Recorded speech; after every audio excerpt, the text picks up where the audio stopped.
பிரம்மாண்டத்திற்கு பெயர் போன இயக்குனர் சங்கர் அவர்களுக்கு தற்போது பொல்லாத காலம் போல அவர் தொட்டதெல்லாம் மிக மோசமாக போயிட்டு இருக்கு. இந்தியன் 2 திரைப்படம் மிகப்பெரிய தோல்வி.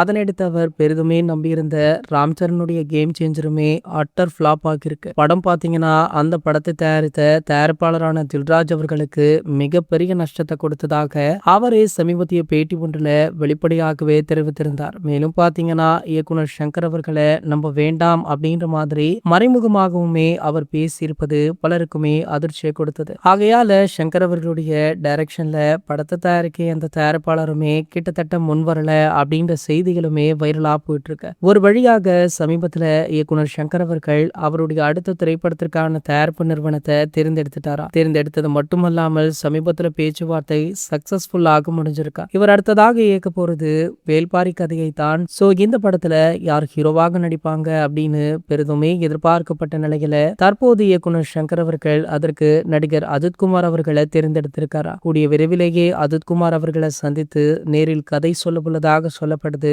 இந்த திரைப்படம் பாத்தீங்கன்னா தொடர்ச்சியாக 3 பாகங்களாக எடுக்க பிளான் போட்டிருக்காங்க. கிட்டத்தட்ட படத்துடைய டியூரேஷன் மட்டுமே 8 இருந்து 9 மணி நேரம் வரும் அப்படின்னு சொல்லப்படுது. ஆகையால 3 பாகங்களாக எடுத்தால் மட்டும்தான் கரெக்டாக இருக்கும் அப்படின்னு சொல்றாங்க. இந்த படத்துடைய பட்ஜெட் கிட்டத்தட்ட 800 இருந்து 850 கோடி வரலாம் அப்படின்னு ஒரு பேச்சுமே போய்கொண்டிருக்கு. சோ இவ்வளவு பட்ஜெட் உள்ள ஒரு படத்தை சங்கர் அவர்கள் ஏகே அவர்களை நம்பி களமிறங்குறாரு. சோ கண்டிப்பாக மிகப்பெரிய வெற்றி கிடைக்கும் அப்படின்னு ஏகே ரசிகர்களுமே சொல்லிட்டு இருக்காங்க. இது போன்ற செய்திகளை பத்தி நீங்க உடனே தெரிஞ்சுக்க நம்மளுடைய சேனலை மறக்காம சப்ஸ்கிரைப் பண்ணிக்கோங்க.